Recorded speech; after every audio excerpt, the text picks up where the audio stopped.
Hi అండి. అందరికీ నమస్తే అండి. Welcome to Prashanti cooking and health అండి. నేను మీ ప్రశాంతిని. ఈరోజు వీడియోలో బ్రౌన్ రైస్‌తో పిండి తయారు చేసి దోసలు చూపిస్తానండి. పైన క్రిస్పీగా రుచిగా ఉన్నాయండి దోసలు. ఒకసారి ఇలా ట్రై చేసి చూడండి. అలాగే దోసల్లోకి ఎంతో రుచిగా ఉండే చట్నీ గాని చూపిస్తాను. బ్రౌన్ రైస్ హెల్త్‌కి కూడా చాలా మంచిదండి. ఒకసారి ఇలాగా దోస గాని, చట్నీ గాని చేసి చూడండి. మీకు చాలా బాగా నచ్చుతాయి. మరి వీడియోలోకెళ్ళే ముందుగా ఫస్ట్ టైం కొత్త వాళ్ళు వీడియో చూస్తుంటే మా ఛానల్ని ప్లీజ్ సబ్స్క్రైబ్ చేసుకోండి. నేను చెప్తున్న వీడియో నచ్చితే లైక్ చేయండి, షేర్ చేయండి. మరి వీడియోలోకి వెళ్ళిపోదామండి. చూడండి బ్రౌన్ రైస్ అండి. గ్లాస్ అయినా గిన్నె అయినా తీసుకోండి కొలతకి. నేను ఈ గ్లాస్తో 3 గ్లాసులు బ్రౌన్ రైస్ వేస్తున్నానండి. ఇది పావు లీటరు గ్లాస్ అండి. 3 గ్లాసులు వేసాను. ఇప్పుడు ఒక స్పూన్ నిండా మెంతులు వేసుకోండి. పైకల్లా నీళ్ళు పోసేసి శుభ్రంగా 2 సార్లు కడిగేసుకోండి. ఇలాగ నీట్గా బాగా కడిగేసుకొని ఈ నీళ్ళు కానీ మొక్కలకు పోసుకోండి. చాలా మంచిది, మొక్కలు బాగా పెరుగుతాయండి.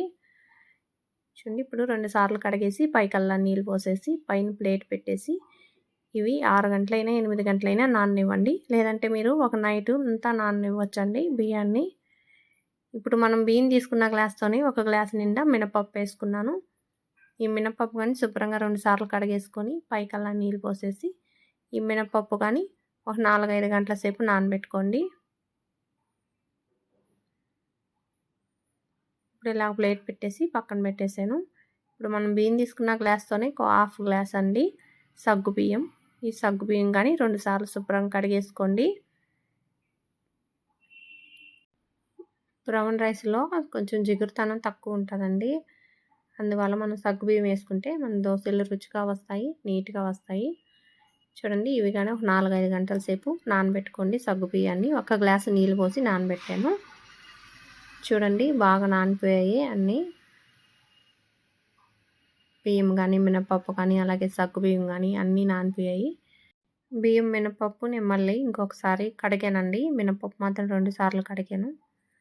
అలా కడిగేసుకొని నేను ఒక టిఫిన్ తీసుకొని నేను మిక్సీకి వేయట్లేదండి. కొంచెం ఎక్కువ మోతాదులో ఉన్నాయి కాబట్టి మిక్సీ పాడైపోతుంది, హీట్ ఎక్కుపోయి పాడైపోతాయి.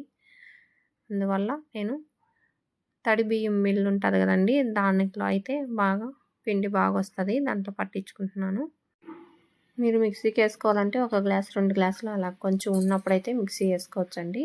కొంచెం ఇలాగ ఎక్కువ ఉన్నప్పుడు బయటే మనం పిండి పట్టించుకోవటం మేలు.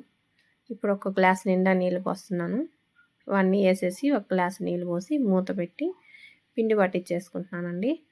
చూడండి పిండి పట్టించుకోవచ్చి నేను 5 గంటల సేపు అలాగే వదిలేసానండి. పిండి బాగా పులిసింది. ఇలా కలిపెడితే చూడండి బాగా అంతా కిందకి వెళ్ళిపోతుంది. పిండి సగం వరకు వచ్చేసింది ఇలా కలిపితే. ఇప్పుడు మీకు ఎంత అవసరమో అంత పిండి తీసుకోండి. పిండి తీసుకున్న తర్వాత మిగిలిన పిండి అంతా మీరు ఫ్రిడ్జ్లో పెట్టుకోండి. రేపు టిఫిన్ చేసుకోవాలనుకుంటారో అప్పుడు 15 నిమిషాల ముందు తీసి పెట్టుకొని కూలింగ్ తగ్గిన తర్వాత దోశలు వేసుకొని రుచిగా తినేయచ్చు. చూడండి పిండి తీసుకున్నాను. ఈ పిండి సరిపోతుందండి మనకు. కొంచెం సాల్ట్ వేసుకొని కొంచెం వాటర్ వేసుకొని మరి పలచగా ఉండకూడదు, మరి గట్టిగా ఉండకూడదు దోశ పిండి. మనం దోశలు వేసుకోవడానికి అనువుగా ఉండాలి పిండిని. అలా కలిపేసుకోండి. అంత బాగా కలిపేసుకొని పక్కన పెట్టుకోండి. చట్నీ చేసుకుందామండి. చూడండి ఒక ప్యాన్ పెట్టుకొని 1 టేబుల్ స్పూన్ ఆయిల్ వేసుకోండి. ఇప్పుడు 2 పచ్చిమిరపకాయలు ముక్కలు చేసేసుకోండి. అలాగే 2 వెల్లుల్లిపాయలండి తొక్కతోటి వేసాను. ఇప్పుడు కొంచెం దోరగా ఫ్రై చేసుకోండి. కొంచెం వేగిన తర్వాత ఒక రెమ్మ కరివేపాకు కానీ వేసుకోండి. ఇది కానీ కొంచెం ఫ్రై చేసుకోండి. ఇలా వేగిన తర్వాత గిన్నెలోకి తీసేసుకోండి. ఇప్పుడు 1 గ్లాసు నిండా వేరుశనగపప్పు అండి. లో ఫ్లేమ్ పెట్టుకొని పప్పు బాగా ఎర్రగా దోరగా వేగేంతసేపు బాగా ఫ్రై చేసుకోండి. చూడండి ఇలా వేగాలి. స్టవ్ ఆఫ్ చేసేయండి. ఇప్పుడు 1/2 గ్లాస్ నిండా పుట్నాల పప్పు వేసానండి. ఆ వేడి సరిపోతుంది. ఇప్పుడు అంతా ఒకసారి బాగా ఫ్రై చేసుకోండి. స్టవ్ ఆఫ్ చేసే వేపుతున్నాను. ఇప్పుడు మిక్సీ జార్ తీసుకొని ఇప్పుడు వేపుకున్నవన్నీ మిక్సీలో వేసేసుకోండి. ఇప్పుడు వేరుశనగపప్పు ఇది కానీ వేసేసుకోండి. చూడండి అన్నీ వేసేసాను. ఇప్పుడు కొంచెం కొబ్బరి ముక్కలండి, పచ్చి కొబ్బరి ముక్కలు వేసాను. అలాగే కొంచెం రుచికి తగినంత కల్లుప్పు వేసాను. కొంచెం వాటర్ పోసుకొని మెత్తగా మిక్సీ పట్టుకోండి. చూడండి ఇలా మెత్తగా పట్టుకోవాలి. ఒక గిన్నెలోకి తీసేసుకోండి ఈ చట్నీ అంతా. చట్నీకి పోపు పెట్టుకుందామండి. స్టవ్ వెలిగించుకొని ప్యాన్ పెట్టుకొని కొంచెం ఆయిల్ వేసాను. కొంచెం ఆయిల్ హీట్ అయిన తర్వాత కొంచెం ఆవాలు, కొంచెం మినపప్పు, శనగపప్పు, అలాగే జీలకర్ర అన్నీ వేసుకోండి. ఒక రెమ్మ కరివేపాకు కానీ వేసుకోండి. కొంచెం ద్వారగా ఈ తిరగమాతని బాగా ఫ్రై చేసుకోండి. ఇవన్నీ వేగిన తర్వాత చట్నీలో వేసుకోండి. ఇలా చట్నీలో వేసేసుకొని చూడండి లెమన్ జ్యూస్ అండి, ఇదో 2 స్పూన్లు వేసుకోండి. మరి చప్పగా లేకుండా టేస్ట్ని బ్యాలెన్స్ చేస్తుంది, బాగా రుచిగా ఉంటుందండి మనం చేసుకునే చట్నీ. ఇప్పుడు ఇదంతా కలిసే విధంగా ఒకసారి స్పూన్తో కలిపేసుకోండి. ఒకసారి మీరు ఇలా చేసి చూడండి, మీకు చాలా బాగా నచ్చుతుంది, బాగా రుచిగా ఉంటుందండి. దోశ పోసుకుందాము.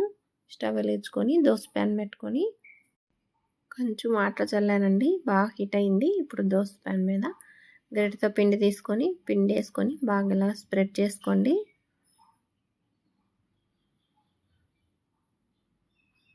ఇలా పల్చగా దోశ స్ప్రెడ్ చేసేసి కొంచెం ఆయిల్ వేసుకోండి దోశ చుట్టూరు. అలా కొంచెం ఆయిల్ వేసుకొని మీడియం ఫ్లేమ్లో దోశని కాలనివ్వండి. ఒక సైడ్ కాలిన తర్వాత రెండో వైపు తిప్పుకోండి. దోశ చూడండి ఎక్కడ అంటుకోకుండా ఎంత నీట్గా వస్తుందో, బాగా క్రిస్పీగా వస్తుందండి దోశ. 2 సైడ్లు కాలిన తర్వాత ప్లేట్లోకి తీసేసుకోండి దోశని. చూడండి ఎంత బాగుందో దోశ. ప్లేట్లో తీసేసుకున్నాను. మరొక దోశ వేస్తాను. ఆనియన్ కారం దోశ చూపిస్తానండి. ఒక గరిటె పిండి వేసి ఇలా స్ప్రెడ్ చేసేసుకోండి. ఆనియన్స్ అండి, ఈ దోశ అయితే మా ఇంట్లో చాలా ఇష్టంగా తింటారు. ఆనియన్స్ కారం దోశ. ఇలా కారం వేసుకుంటున్నాను.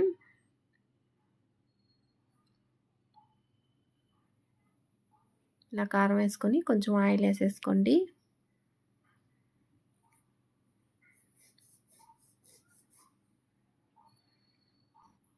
కొంచెం గింటితో ఆనియన్ ముక్కల్ని ఇలాగ అనుకోండి, వత్తినట్టు కొంచెం మెత్తపడతాయి ఆనియన్ ముక్కలు. ఒక సైడే కాల్స్తున్నానండి, ఇలా తిప్పేస్తున్నాను దోశని. ప్లేట్లోకి తీసేసుకోండి. చూడండి ఎంత బాగున్నాయో చూస్తుంటే, రుచి కూడా అంత బాగున్నాయండి. 2 తినేవాళ్ళు కూడా అడిగి మరీ ఇంక 2 తింటారు, అంత బాగున్నాయి. చట్నీ చేసి ఇలాగా దోశలు చేసి పెట్టండి, బాగా మీ ఇంటిల్లిపాది రుచిగా తినేస్తారు. ఫస్ట్ టైం కొత్త వాళ్ళు ఈ వీడియో చూస్తుంటే ఇటువంటి వీడియోస్ మరిన్ని చూడాలి అంటే ప్లీజ్ మా ఛానల్ని సబ్స్క్రైబ్ చేసుకోండి. నేను చూపించిన వీడియో నచ్చితే లైక్ చేయండి, షేర్ చేయండి, సపోర్ట్ చేయండి ఫ్రెండ్స్ మా ఛానల్ని. థ్యాంక్ యూ ఫర్ వాచింగ్ అండి.